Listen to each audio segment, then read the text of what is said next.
Non. Vous êtes au courant qu'on n'a pas réussi Non. C'est quoi ton problème? Tu t'es cru où, toi? Partir plus tôt. Pourquoi faire?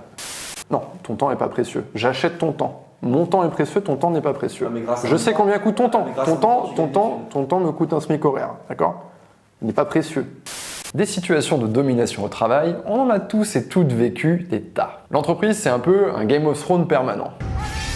Vous êtes face à des jeux de pouvoir constants, avec vos supérieurs hiérarchiques, avec vos collègues, avec vos clients. Et d'ailleurs, c'est pour ça que les vidéos sur le charisme ont autant de succès sur Internet. Maintenant, je veux que vous vous rendiez compte d'une chose. La plupart des conseils que vous allez trouver à droite à gauche pour vous faire respecter ne traitent que d'une partie du problème. C'est-à-dire que ce sont des conseils qui vont se concentrer uniquement sur le non-verbal. Ils vont vous dire « regardez dans les yeux », tenez-vous droit, etc., etc. Mais le problème, c'est que le respect, ça n'est absolument pas que du non-verbal. Le non-verbal, c'est capital, mais ça n'est que le début. Parce que la clé du respect, c'est ce que vous faites, ce que vous dites et surtout comment vous réagissez face à une tentative de domination. Dans cette vidéo, je vais aller droit au but. Je vais vous donner 5 conseils avec des exemples, avec des phrases que vous allez pouvoir utiliser pour obliger vos collègues à vous respecter. Allez, c'est parti. Vous avez sûrement déjà entendu des conseils du type « pour vous faire respecter, il faut vous respecter vous-même ».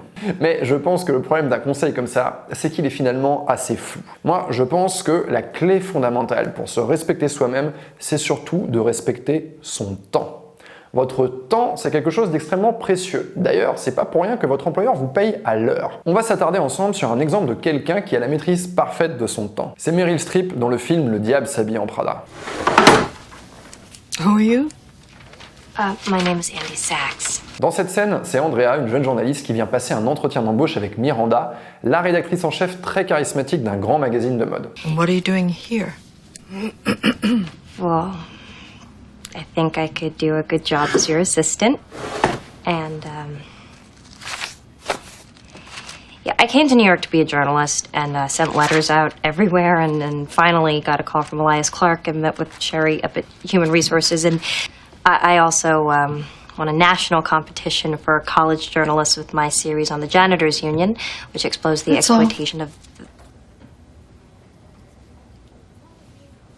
Ce qu'on voit ici, c'est que c'est Miranda qui décide quand l'interaction commence et quand l'interaction se termine. Il y a aussi une chose très importante à noter, c'est que avant l'interaction avec Andrea, elle est en train de faire quelque chose et elle continue à faire cette chose, ce qui signale à Andrea que son temps est précieux. On assiste d'ailleurs au moment où Andrea comprend ce qui est en train de se jouer. Et il y a un basculement dans cette scène, au moment où elle impose sa propre temporalité en prenant la parole.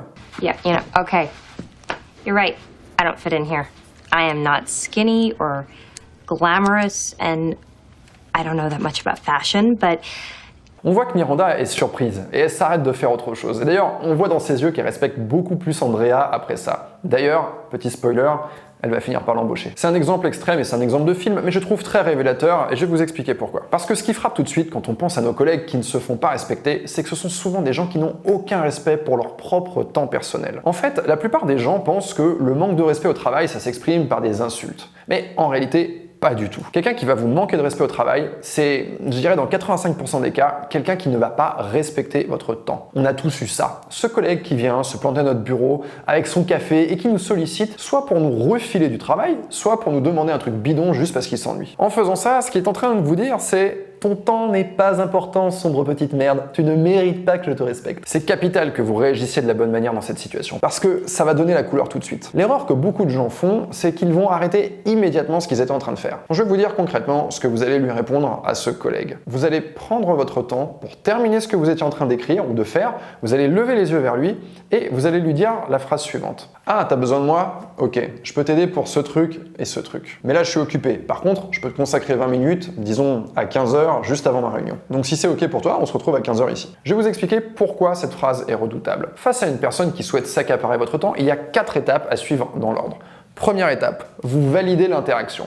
Vous lui dites « Ah, tu as besoin de moi ». Ça va établir que vous êtes en train d'accorder votre temps, ce que vous avez de plus précieux, à cette personne. Vous le mettez donc dans une situation de demande. Et cette personne va se sentir redevable. Ça vous permet aussi de vous positionner comme quelqu'un qui apporte des solutions à un problème précis. Tu as un problème, je t'apporte les solutions. On n'est pas quelqu'un qu'on vient solliciter pour tout et n'importe quoi. Deuxième étape, vous bornez votre participation pour éviter qu'on vous refile une montagne de travail. Et c'est pour ça que vous allez lui dire « je peux t'aider pour tel truc et tel truc ». Troisième étape, vous imposez votre calendrier et vous bornez le temps que ça va prendre. Et c'est pour ça qu'on dit « là je suis occupé mais je peux te consacrer 20 minutes à tel moment avant ma réunion ». Cette étape, je dirais presque que c'est la plus fondamentale. D'abord, vous décalez la sollicitation. Ça va faire comprendre à votre collègue que votre bureau n'est pas l'auberge espagnole. Ensuite, vous reprogrammez avec un temps limité avec une autre obligation. En l'occurrence, après vous avez votre réunion. Ça va forcer votre collègue à aller droit au but et ça vous sauve des réunions qui n'en finissent pas. Dernière étape, vous obtenez la validation de votre collègue. C'est le « si c'est ok pour toi » que vous allez balancer en le regardant droit dans les yeux avec un sourire. Et un gros bout de salade collé sur la dent.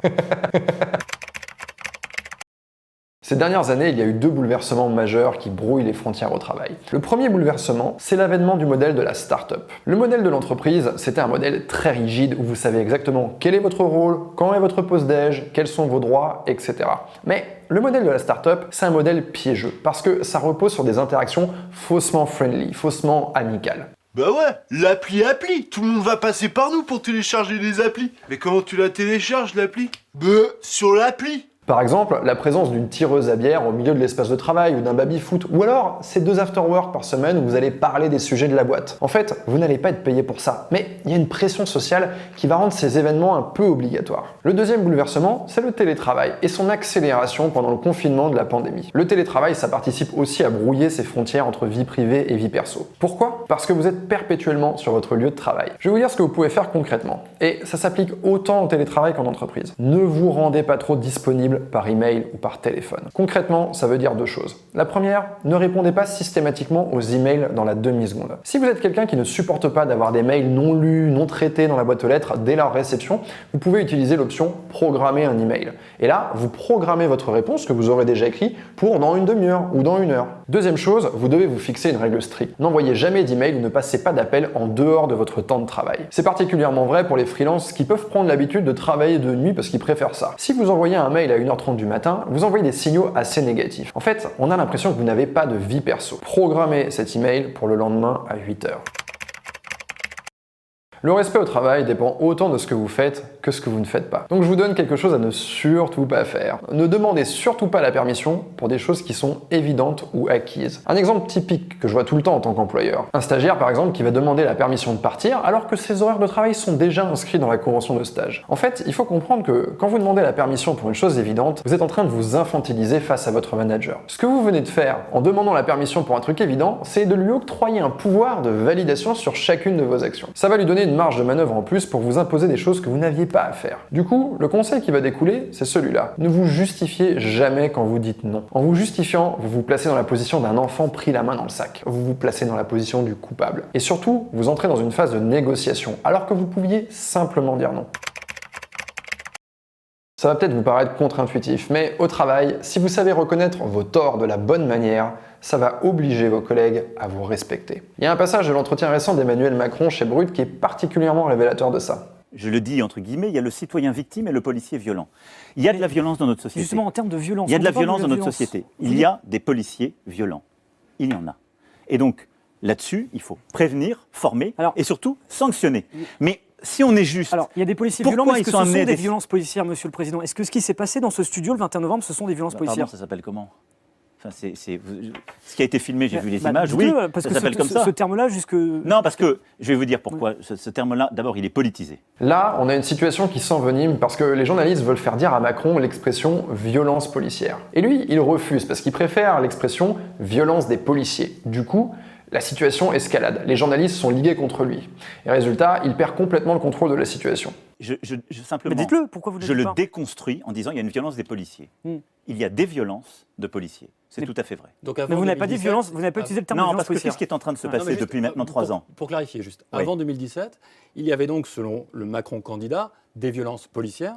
depuis, il y a des violences des policiers. C'est ça? Non, pas du tout. Il y a la même chose, le même phénomène qu'on continue de voir. Et là, soudain, il comprend ce qui est en train de se jouer. Est-ce que Mais- c'est un tabou de dire le terme? Parce que Non, vous- je peux vous dire, il y a des violences policières, si ça vous fait plaisir que je le dise. On va pas jouer Non, mais à ni on- oui ni non. Enfin, je veux dire, c'est pas ça le but. Analysons ensemble ce qui s'est passé. Déjà, pourquoi Emmanuel Macron a perdu le contrôle? Parce qu'il était crispé et qu'il ne voulait pas lâcher une miette aux journalistes. Ça leur a donné énormément d'emprise sur lui à ce moment-là. Quand il a fait un pas vers eux en nommant les choses, ça leur a enlevé toute prise sur lui. Cette situation, elle est exactement transposable dans vos vies à vous. Ça arrive tout le temps au travail qu'une situation s'envenime parce que quelqu'un a mal fait quelque chose et les autres essaient de le prendre en défaut. Ce que vous pouvez faire à ce moment-là, c'est simplement reconnaître les choses mais de façon très calme et de ne vous excuser que si c'est nécessaire. Mais attention, surtout ne vous dévaluez pas, ne vous aplatissez pas. Quand vous reconnaissez vos torts avec élégance ou que vous faites une concession au bon moment, ça enlève toute l'emprise que vos collègues ont sur vous. Et ça va désescalader naturellement la situation.